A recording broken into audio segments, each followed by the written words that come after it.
महात्मा गांधी काशी विद्यापीठ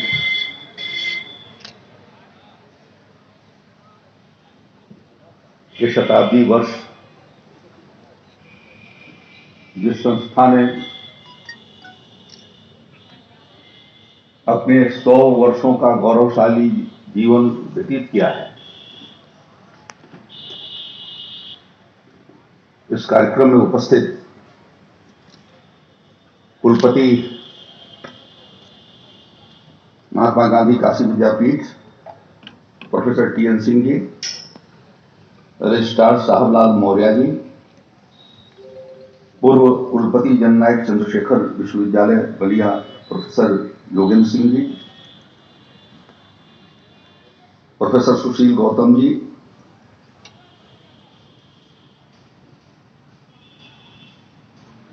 श्रीमती अल्पना सिंह जी, श्रीमती वंदना सिंह जी और कुशल संचालनकर्ता श्रीमान डॉक्टर निरंजन सहाय जी सहित इस कार्यक्रम में उपस्थित सभी सम्मानित संकाय के सदस्य, विभागाध्यक्षगण, डीन साहब, सभी छात्र भाइयों और बहनों, मीडिया के सज्जनों और सम्मानित अभिभावक और नागरिकगण, यह बहुत ऐतिहासिक अवसर होता है जब किसी संस्था ने अपने 100 वर्ष पूर्ण किए हों, और वो 100 वर्ष उपलब्धियों का हो, ख्यातियों का हो और निरंतर प्रगति का हो, तो और खुशहाली हमारी बढ़ जाती है। इस अवसर पर आप सभी को मैं हृदय से अपनी ओर से हार्दिक शुभकामनाएं देता हूं, आपका अभिनंदन करता हूं।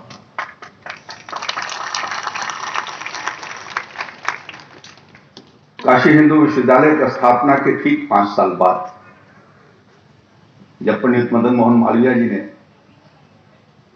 काशी हिंदू विश्वविद्यालय की स्थापना की और हमारा वाराणसी काशी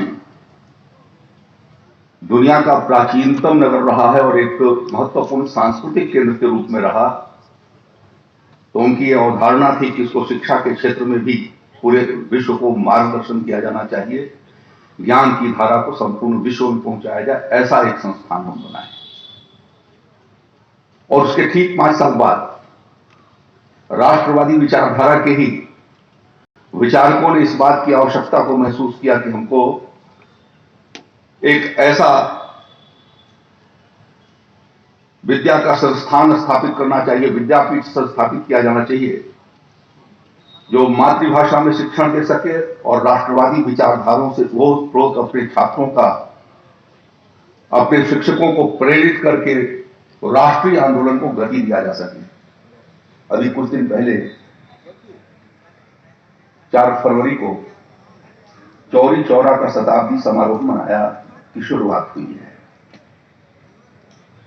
आदरणीय प्रधानमंत्री जी ने उस समारोह का लोकार्पण किया और चौरी चौरा कांड भी असहयोग आंदोलन का एक हिस्सा था कि हम ब्रिटिश हुकूमत को सहयोग नहीं करेंगे,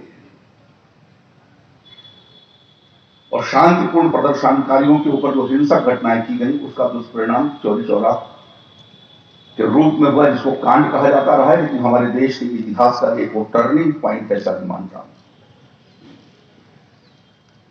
और उसी असहयोग आंदोलन की कड़ी में मातृभाषा के भीतर शिक्षा, भारतीय परिवेश के भीतर शिक्षा, इस अवधारणा को साकार किए जाने के लिए स्वर्गीय शिव प्रसाद मूर्ति जी ने और डॉक्टर भगवान दास जी ने इसको प्रेरित करके इस महत्वपूर्ण शिक्षण संस्थान को उन्होंने स्थापित किया।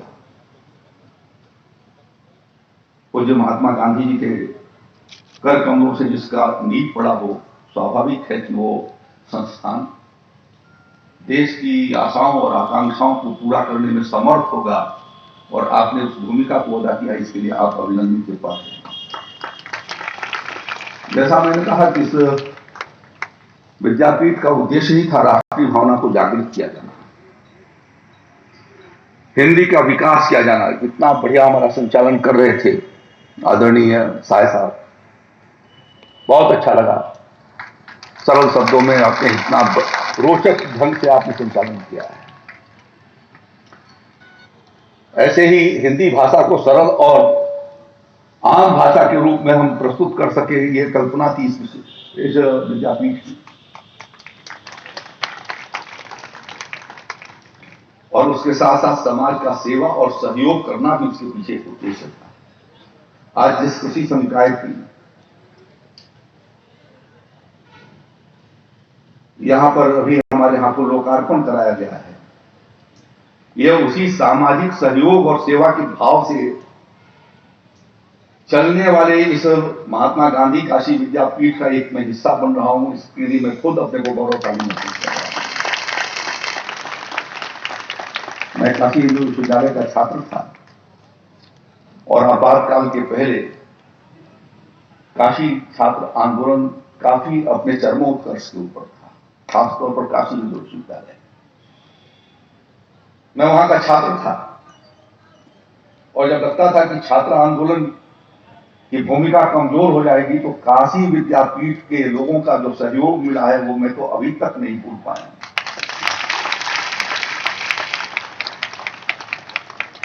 लगता था कि आंदोलन ठहर जाएगा, मृतप्राय हो जाएगा, लेकिन हमेशा यहां के शिक्षाविदों ने और यहां के विद्यार्थियों ने उसको निरंतर जो है वो एक तरीके से संजीवनी दिया और उसको गति दिया।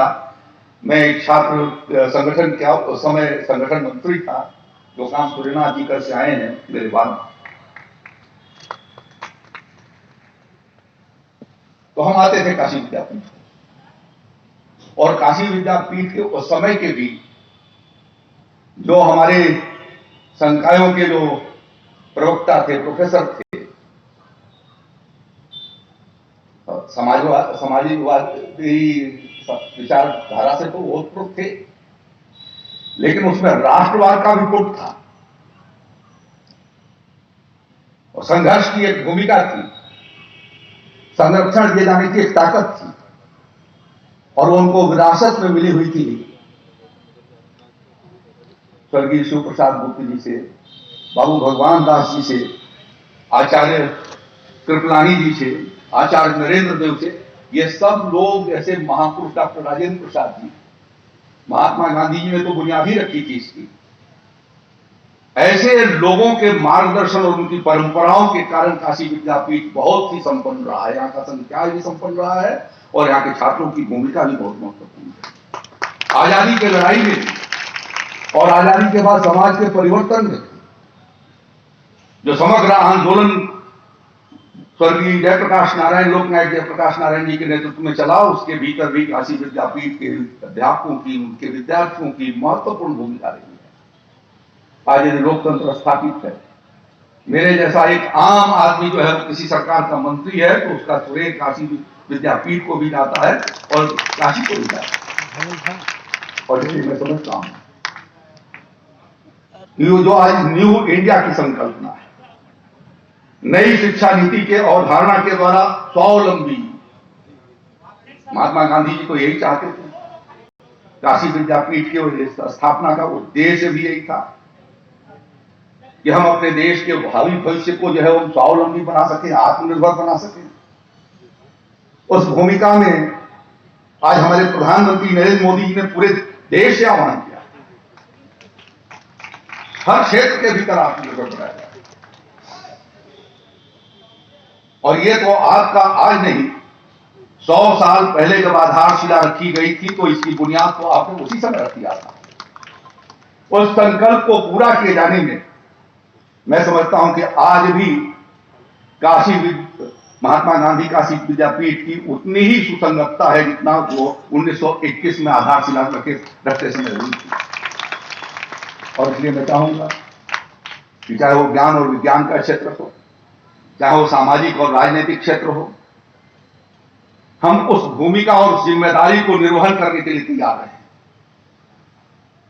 परिषद के साथ साथ हमारे आपके द्वारा किए गए ये प्रयास ही उसको ख्याति दिलाए जाने का काम करते हैं। आप उसको करेंगे, ये मैं आपसे प्रार्थना करता हूं और विनती करना चाहता हूं कि इसके मान और सम्मान को आप और आगे बढ़ाएंगे। आज संयोग से 11 फरवरी है, दुर्दैव से आज ही के दिन एकात्म मानववाद के विचारक पंडित दीनदयाल उपाध्याय जी का जब काशी अविभाजित था, वाराणसी जनपद मुगलसराय के भीतर उनकी शहादत हो गई थी। मैं उस पुण्यात्मा को अपनी ओर से श्रद्धांजलि आज इस अवसर पर देता हूं, उनके श्री चरणों में प्रणाम करता हूं और उनकी 3 पंक्तियां आपके सामने रखता हूं कि देश के विकास की गति किस तरीके से होना चाहिए। आज जो प्रधानमंत्री नरेंद्र मोदी जी पंडित दीनदयाल जी उपाध्याय जी के विचारों को कारगर करने के, लागू करने के लिए जिस तरीके से प्रयत्नशील है, वह जैसा मैंने आपको बताया कि एक आपकी समाजवादी विचारधारा थी, राष्ट्रवादी विचारधारा थी, जिसने आपको एक नया जीवन प्रदान किया, सबसे एक अलग आपकी भूमिका को बनाई। आज ठीक उसी प्रकार से उसी विचारधारा को, जिसको स्वर्गीय डॉक्टर राम मनोहर लोहिया जी ने, जिसको आचार्य नरेंद्र देव जी ने, जिसको महात्मा गांधी जी ने, जिसको पंडित दीनदयाल उपाध्याय जी ने आगे बढ़ाए जाने का काम किया, उसी को मूर्त रूप देने का काम जो है वो आज हमारे देश के प्रधानमंत्री नरेंद्र मोदी जी और उत्तर प्रदेश सरकार के मुख्यमंत्री योगी जी संपन्न कर रहे हैं। दीनदयाल जी ने कहा था, आर्थिक योजनाओं तथा प्रगति का मार्ग समाज के ऊपर की सीढ़ी पर पहुंचे हुए व्यक्ति से नहीं, बल्कि समाज के नीचे के स्तर पर विद्यमान व्यक्ति से किया जाना चाहिए। और हमें यह ध्यान में होगा कि जब प्रधानमंत्री जी पहली बार चुन करके पार्लियामेंट में गए और प्रधानमंत्री के रूप में जो सेंट्रल हॉल के भीतर गए थे और नतमस्तक होते हुए पार्लियामेंट के सामने जो पहला भाषण दिया था, उन्होंने कहा था कि हमारे सरकार के संसाधनों पर पहला हक गरीब का है। आज सुधार की करते और इसलिए मैं ज्यादा समय न लेते हुए, क्योंकि आप सब विद्वान हैं, पढ़े लिखे हैं, कृषि के क्षेत्र में ये हमारा देश जिसके पास अपार जो है प्राकृतिक संसाधन है, दुनिया की हर प्रकार का मौसम जिस देश के भीतर है, गंगा जमुना मध्य गंगा तमाम नदियों का जो प्रवाह जहां से निकलता है, हमारे पास जल स्रोत भी अनेक देशों से बहुत बेहतर है। और उस देश के भीतर आजादी के बाद स्वर्गीय लाल बहादुर शास्त्री जो इसी विश्वविद्यालय के छात्र थे, उन्होंने ही जय जवान और जय किसान का संकल्प लिया था।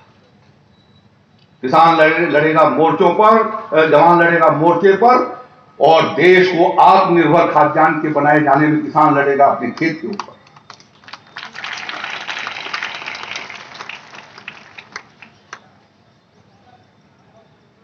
उन्नीस 1966 में प्रधानमंत्री थे, हमारे 65 में स्वर्गीय लाल बहादुर शास्त्री जी, 47 में देश आजाद हुआ था। लगभग 14-15 साल बाद वो प्रधानमंत्री, लेकिन हम अमेरिका से मंगा करके गेहूं खा रहे थे। शास्त्री जी ने एक देश के बाद में एक संकल्प देश को दिलवाया कि हमको आत्मनिर्भर करना है।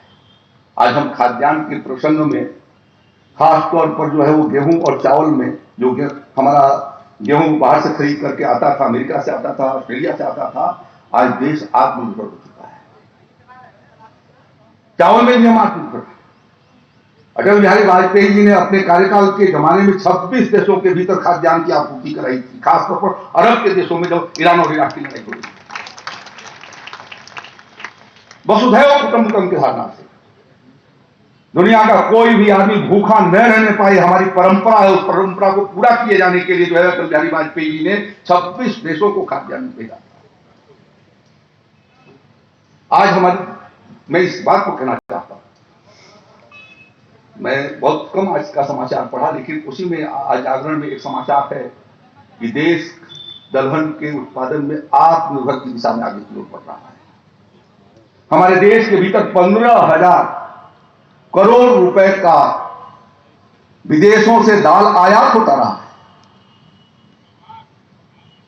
जो हम कहते हैं कि हम किसान हैं, हम गंगा जमुना की धरती जैसे उपजाऊ धरती से हैं, और खासतौर पर उत्तर प्रदेश का पूरा इलाका ही उपजाऊ है, नदियों से घिरा हुआ इलाका है, और फिर भी देश जो है वो दाल बाहर से खरीद करके खाए। आज भी 75,000 करोड़ रुपए के तेल बाहर से खरीद आए। पेट्रोल और डीजल के बाद सर्वाधिक यदि हमारी विदेशी मुद्रा खर्च होती है तो खाने वाले तेल पर खर्चा होता है। 75,000 करोड़ रुपए के तेल का आज भी आयात होता है।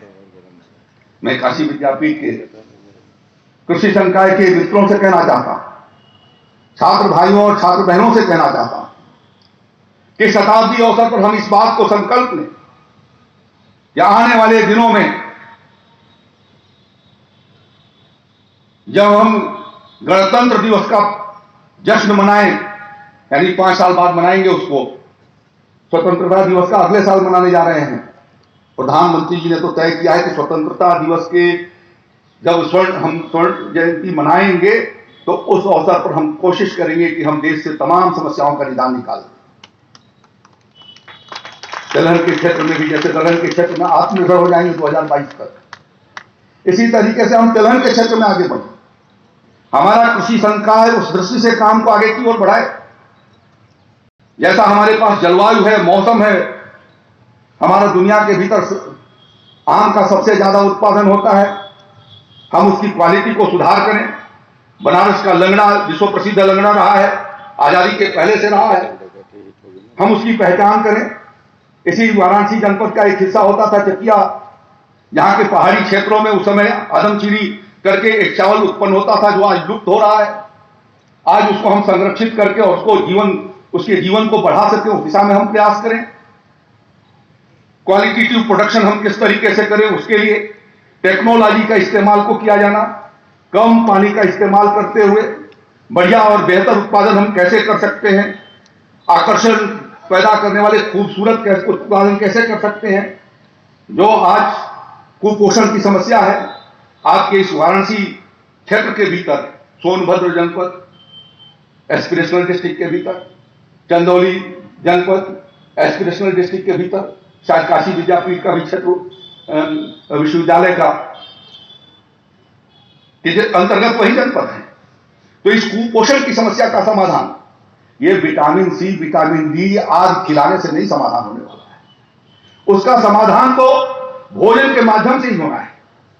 यदि हमने उसको जिंक फोर्टिफाइड हमने निर्माण शुरू किए, हमने उसके लिए आज कोशिश हुई है, हमारे वैज्ञानिकों ने किया है, उनको धन्यवाद देना चाहता हूं कि आज धान के भीतर जिंक की कमी को खत्म किए जाने के लिए उन्होंने प्रयास किया है। अन्य जो हमारे न्यूट्रिएंट्स हैं जो जहां पर कम है, हम कैसे जो है उसको फोर्टिफाइड करके और उसको पूरा करके और पोषाहार की समस्या का हम समाधान कर सकें, उसमें हमारी भूमिका क्या होगी, उस भूमिका को हम तय करके और उसका एक रोड मैप बना करके कि अगले 5 साल के भीतर हम इन कामों को करके सिर्फ काशी क्षेत्र में, उत्तर प्रदेश में ही देश के कुपोषण की समस्या का हम समाधान करेंगे। तो मैं समझता हूं कि हमारा शताब्दी समारोह अपने में एक महत्वपूर्ण हो जाएगा। और इसलिए विभिन्न आयाम, जितने बड़े पैमाने पर फूलों का उपयोग जो है वो काशी के भीतर होता है, हम फूलों के क्षेत्र में काम कर सकते हैं। अभी शादी विवाह तमाम समारोहों के भीतर मैं नहीं जानता कि ये हाँ कुछ ओरिजिनल लगे हुए हैं, आप जरबेरा वगैरह जो है कुछ प्लास्टिक के भी हैं। ये प्लास्टिक के हम लगाएंगे फूल तो किसान की आमदनी कैसे बढ़ेगी। और जरबेरा को लगाना है, लिली को लगाना है, तो हमको टेक्नोलॉजी के भीतर जाना होगा, हमको संरक्षित खेती करनी होगी, हमें ड्रिप इरिगेशन की ओर जाना होगा। और इसलिए आज जो ये 3 कृषि बिल आए हैं, मुझसे लोग जब कहते हैं ये काला कानून है, तो उस दिन तो हमारे कृषि मंत्री जी ने पूछा राज्यसभा के भीतर कि आप ये बता दीजिए कि कौन सा काला है, जो काला है उसको हम हटाने के लिए तैयार। तो एक शब्द भी कोई नहीं कहता है कि इसके भीतर काला क्या है। पर राज्यसभा के भीतर ही हमारे प्रधानमंत्री जी ने बोलते हुए कहा, आदरणीय मनमोहन सिंह जी पूर्व प्रधानमंत्री जी बैठे थे, उनके भाषण को कोट करते हुए, जिसमें उन्होंने कहा था कि बाजार को व्यापक बनाए जाने की जरूरत है, बाजार के सुधार की जरूरत है, तो उसको एक भी शब्द उसके ऊपर प्रतिकार नहीं किया जाता है, सिर्फ विरोध के लिए विरोध किया जाता है। तो यह राजनीति भी छोड़ा जाना चाहिए, ये गलत बात। जब यह अनुभव हुआ स्वर्गीय लाल बहादुर शास्त्री जी को कि हम दुनिया के दबाव से तब तक नहीं मुक्त हो सकते क्योंकि हमारे देश में भूखमरी की समस्या है, लाखों की संख्या में प्रतिवर्ष लोग मर रहे थे भूख से, और इसलिए हमारे भूख का शोषण करता था अमेरिका, और इसलिए उन्होंने कहा कि नहीं, हमें खाद्यान्न के में हमें देश को आत्मनिर्भर बनाना है, जिससे कि हम वैश्विक दबाव से मुक्त हो सकें। और इसलिए आने वाले दिनों में हमारे लोगों ने उत्पादन भी बढ़ाया। वैज्ञानिकों का बहुत बड़ा योगदान है कि उन्होंने इस तरीके की वैरायटी निकाली। किसानों ने भी उनके साथ मिलकर के जो है वो काम किया, और आज देश गेहूं के उत्पादन में एक बहुत बेहतर उत्पादन कर रहा है। मुझे तो सौभाग्य है कि उत्तर प्रदेश जो है पिछले 3 वर्षों से गेहूं उत्पादन में आज देश का अव्वल राज्य के रूप में हुआ है। ये योगी सरकार की उपलब्धि है। हम धान के उत्पादन में दूसरे नंबर पर पहुंच गए। इस साल भी हमारा धान का उत्पादन बढ़ा है और प्रोडक्टिविटी भी बढ़ी है।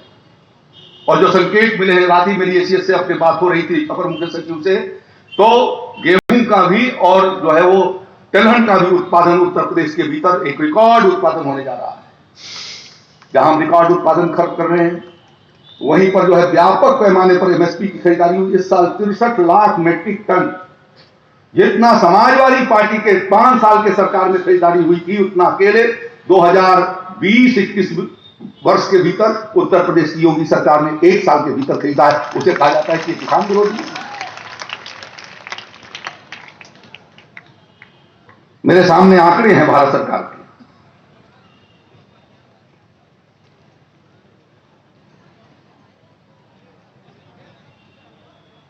2009-14 में धान का कुल समर्थन मूल्य 1310 रुपया था। आज मोदी जी की सरकार में धान का 6 साल के भीतर मोदी जी ने उसको 1868 रुपए किए।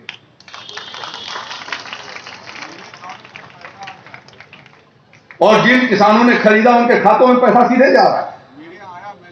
एक वो प्रधानमंत्री जी थे जो कहते थे कि यदि हम किसान को योजनाओं का पैसा भेजते हैं, 100 रुपए भेजते हैं तो 85 रुपए रास्ते में रह जाता है, 15 रुपए ही उन तक पहुंच पाते हैं।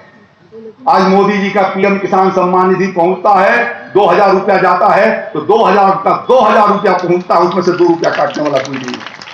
उसे कहा जाता है किसान विरोधी।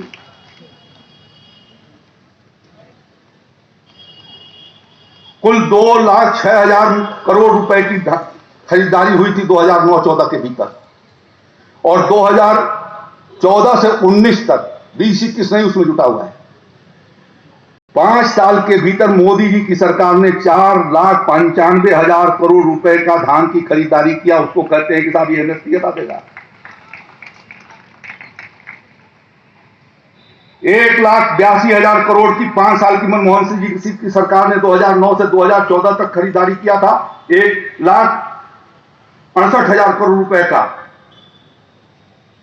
और मोदी जी की सरकार ने 2,97,000 करोड़ रुपए का खरीदारी किया, दूना से ज्यादा किया। उसको कहते हैं कि ये तो हटा देंगे एमएसपी को।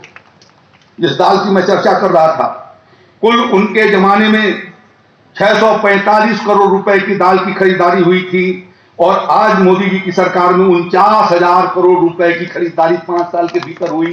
जब किसान को दाल का सही दाम पहुंचा है तो किसान ने दाल में देश को आत्मनिर्भर बनाए जाने के अब बिल्कुल वो मुकाम पर पहुंच गया है। यदि किसानों को सही दाम मिल गए होते, किसानों को एमएसपी खरीद हो गई होती, 1.5 गुना दाम उस समय तय हो गया होता डॉक्टर स्वामीनाथन कमेटी की रिपोर्ट के हिसाब से, तो देश का किसान यूपीए शासन के 10 साल के भीतर 2.5 लाख से ज्यादा किसानों ने आत्महत्या किया था, जिसमें से 66,000 किसान अकेले महाराष्ट्र के भीतर था, जहां पर कांग्रेस का मुख्यमंत्री था और देश का प्रधानमंत्री मनमोहन सिंह जी थे कांग्रेस के। यदि वो कानून अच्छे थे तो किसान क्यों आत्महत्या कर रहा? और इसलिए बदलाव की जरूरत समझा प्रधानमंत्री, इसलिए भारत सरकार ने उसको बदलाव का जरूरत समझा और बदलाव करके आज जब ये व्यवस्था बना दिया कि एपीएमसी के अलावा भी जहां पर किसान चाहे स्वतंत्रता के साथ जिसको चाहे जब चाहे और जितनी कीमत पर बेचना चाहे बेचते, तो उन्हें परेशानी हो रही। यदि फूल आता है बेंगलोर से, हमारे यहां के किसान भाइयों को कोई कंपनी आई उनके साथ एग्रीमेंट किया कि भाई 10 हेक्टेयर के भीतर आप जरबेरा लगा दो और हम तुम्हारा हर पौधा जो है वो 5 रुपए के हिसाब से खरीद लेंगे। तो जो आज आपको जाकर के 15 रुपए में मिलता है, आपको भी आसान हो जाएगा और यहाँ के किसानों को अच्छी कीमतें मिल जाएंगी। यह कॉन्टेक्चुअल यदि खेती हो सकती है जिसके भीतर किसान को गारंटी दी गई है, तो उनको क्या परेशानी है? वो नहीं चाहते किसान की हालत बदले।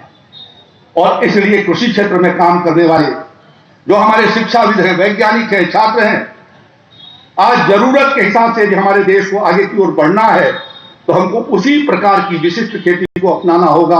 और इसलिए मैं ये समझता हूं कि जो 3 कृषि सुधार आए हैं अपने में महत्वपूर्ण है, उसमें आपका योगदान और आपकी भूमिका मिलेगी, यह मैं आपसे अनुरोध करना चाहता हूं। मुझे हम लोगों के इस साल जो है अंतिम वित्तीय वर्ष जा रहा है। कुलपति जी ने बहुत उम्मीद और आशाएं रखी हैं। मैं इतना जरूर कहना चाहूंगा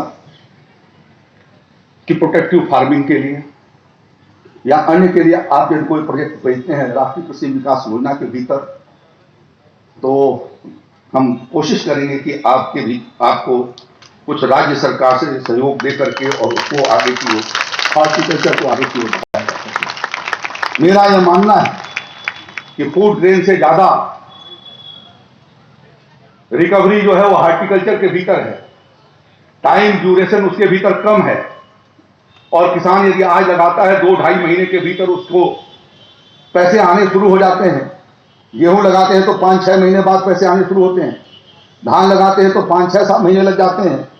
गन्ना लगाते हैं तो 1 साल लग जाता है। तो यदि हमने सीजनल सब्जियों का काम शुरू किया और बिफोर टाइम शुरू किया, समय से पहले शुरू करा दिया, तो जहां पर हमारे वैज्ञानिक हैं, जहां पर हमारे छात्र हैं, प्रयास करके यदि कुछ गांव को उन्होंने अडॉप्ट करके और लोगों को ट्रेन करने की कोशिश किया, तो मैं समझता हूं कि बहुत जल्दी कश्मीर को बदला जाया जा सकता है। और इस दृष्टि से प्रोटेक्टिव फार्मिंग के लिए